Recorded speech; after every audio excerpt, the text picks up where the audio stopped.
Aujourd'hui, on va voir la plus grosse erreur qui fait que la majorité des pratiquants, à la fois débutants et intermédiaires, ont tendance à s'entraîner dans le vide.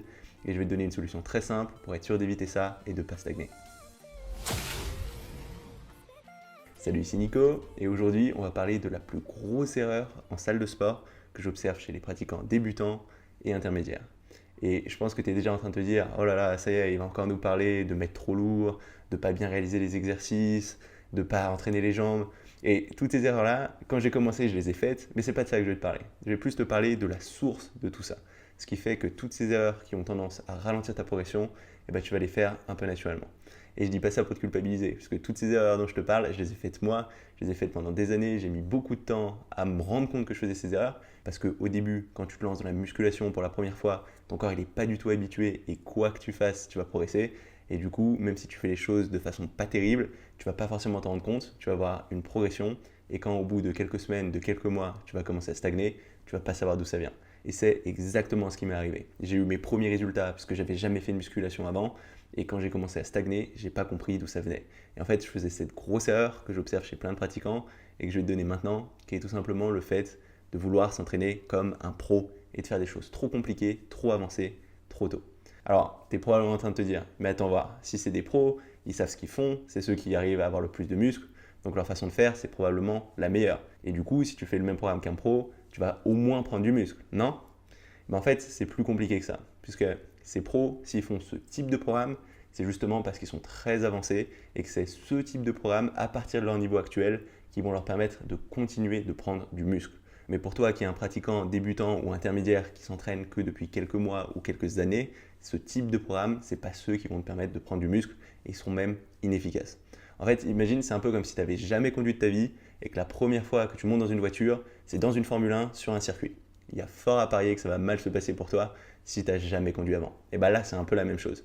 Si tu n'as pas des années d'expérience et que tu n'as pas encore pris des dizaines de kilos de muscles comme ces pros-là, et ben les programmes qu'ils font, pour toi, ils ne vont pas fonctionner.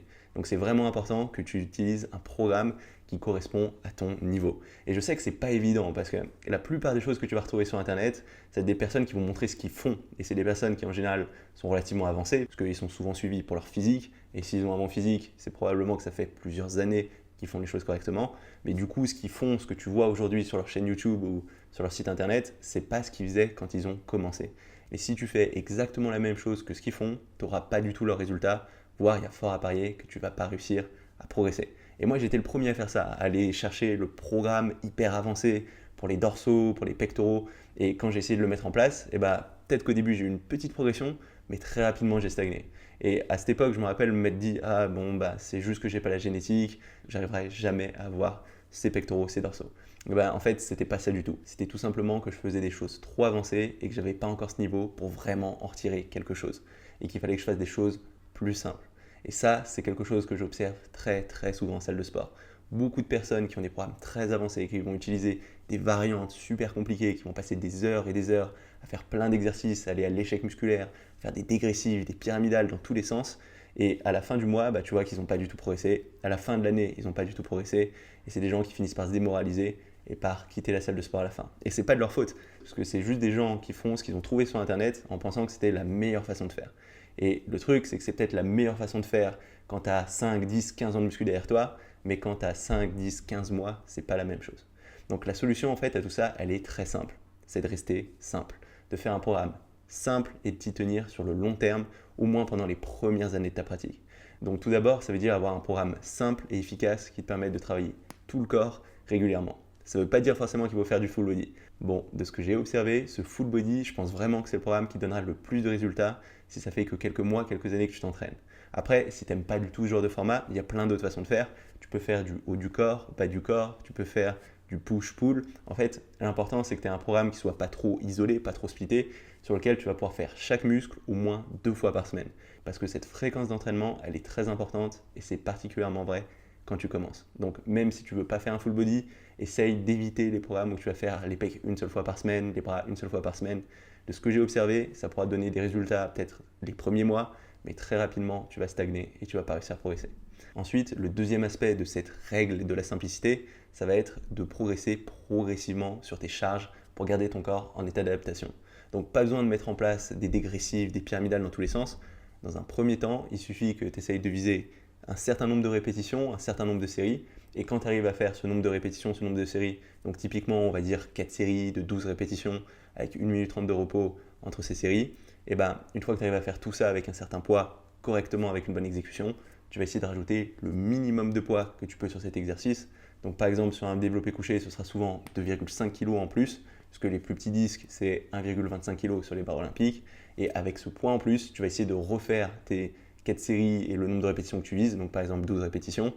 Si tu n'arrives pas à les faire, c'est pas grave, tu fais le maximum de répétitions que tu peux faire proprement et à la séance suivante, tu essaieras de rajouter des répétitions jusqu'à ce que tu arrives à faire toutes les répétitions de ton programme. Et une fois que tu arrives à refaire tout proprement avec ce poids plus lourd, et ben là tu vas pouvoir réajouter à nouveau de la charge en plus et comme ça petit à petit, tu vas mettre de plus en plus lourd pour garder ton corps en état d'adaptation. Bon, à terme, il y aura d'autres façons d'augmenter l'intensité de tes entraînements, mais si ça fait que quelques mois, quelques années que tu t'entraînes, il n'y a pas besoin de chercher plus compliqué. Et il y a un autre aspect auquel il faudra que tu fasses très attention, c'est de ne pas trop aller à l'échec musculaire. Donc j'ai déjà fait des vidéos dessus, je referai des vidéos dessus, mais l'échec musculaire, le moment où tu ne peux plus réaliser de répétitions avec un poids donné, c'est quelque chose qui va être très fatigant d'un point de vue nerveux. Et si tu y vas trop souvent, ton corps ne va pas réussir à récupérer d'une séance sur l'autre. Et ce qui va se passer, c'est que tes performances elles vont s'effondrer et tu ne vas pas bien progresser. Alors, il y a certains cas où ça peut être intéressant d'aller jusqu'à cet échec musculaire, mais si tu es débutant intermédiaire, il vaut mieux pas prendre ce risque et garder au moins 1 à 2 répétitions avant cet échec musculaire. C'est ce qui permettra de progresser le plus rapidement possible. D'ailleurs, il y a des études qui ont mis en avant que ne pas aller jusqu'à cet échec chez les débutants, c'était de façon générale plus efficace pour construire de la force et de l'hypertrophie. Donc, va pas jusqu'à l'échec. Utilise pas des méthodes super avancées comme des dégressifs quand ça fait que quelques mois, quelques années que tu t'entraînes. Alors, ce que tu es peut-être en train de te dire, c'est bien beau tout ça, mais comment je sais si je suis débutant, intermédiaire ou confirmé? Et déjà, si tu es en train de se poser cette question, c'est que tu n'es pas confirmé. Si tu étais confirmé, tu le saurais. Alors, du coup, la question, c'est est-ce que tu es débutant, intermédiaire? Bon, déjà, si tu es dans une de ces deux catégories, la règle dont je t'ai parlé avant, elle s'applique. Donc, tu peux suivre cette règle de la simplicité. Pas besoin d'utiliser trop de choses avancées, en tout cas pas de façon systématique. Ensuite, pour ce qui est de savoir quand tu deviens intermédiaire, ça va être assez arbitraire, mais moi, le repère que je garde, ça va être un repère en termes de prise de muscle. Donc, si tu n'as pas eu une prise de muscle conséquente, c'est que tu n'es probablement pas encore intermédiaire. Donc, ça veut dire au moins 5-10 kg, voire 15 kg de muscle. Après, j'utilise aussi certains repères en termes de force, notamment sur le squat, le soulevé de terre et le développé couché. Et j'ai tendance à croire que pour être intermédiaire, il faut avoir au moins un squat qui te permette de faire 1,5 fois ton poids du corps. Donc ça veut dire que si tu pèses 60 kg, tu dois être capable de squatter proprement 90 kg. Même chose sur le soulevé de terre. Si tu fais 60 kg, il faudrait que tu sois capable de faire un soulevé de terre propre à 90 kg. Et pour ce qui est du développé couché, il faudrait que tu arrives à faire au moins ton poids du corps, voire 1,2 fois ton poids du corps. C'est-à-dire que si tu pèses 60 kg, il faudrait que tu arrives à faire 60-70 kg propre sur ton développé couché.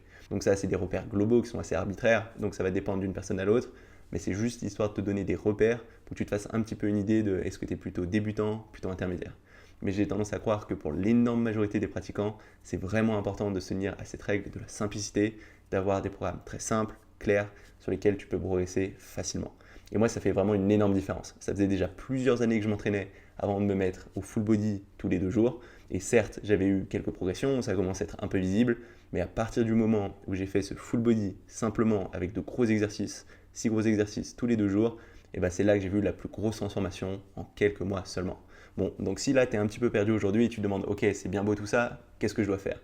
Ce que je te conseille de faire, si ça fait au moins 2 ans que tu t'entraînes, c'est de te mettre sur un full body, de le faire minimum 2 fois par semaine, dans l'idéal au moins 3 fois par semaine, avec un jour de repos à chaque fois, d'augmenter petit à petit le poids, c'est-à-dire dès que tu arrives à faire un exercice proprement avec un poids donné, tu rajoutes le minimum de poids que tu peux sur cet exercice à la séance suivante, et d'éviter l'échec musculaire, de toujours regarder au moins 1 à 2 répétitions avant d'arriver à cet échec musculaire. Je peux t'assurer qu'en faisant tout simplement ça, tu verras une grosse différence. Et certes, ce ne sera peut-être pas les entraînements les plus impressionnants ou les plus intenses, mais ce seront les entraînements qui te feront progresser. Donc peut-être que les gens autour de toi, ils feront des choses qui auront l'air plus cool, mais dans quelques mois, quelques années, ces gens-là, ils n'ont pas forcément progressé, alors que toi, tu auras vu une grosse différence.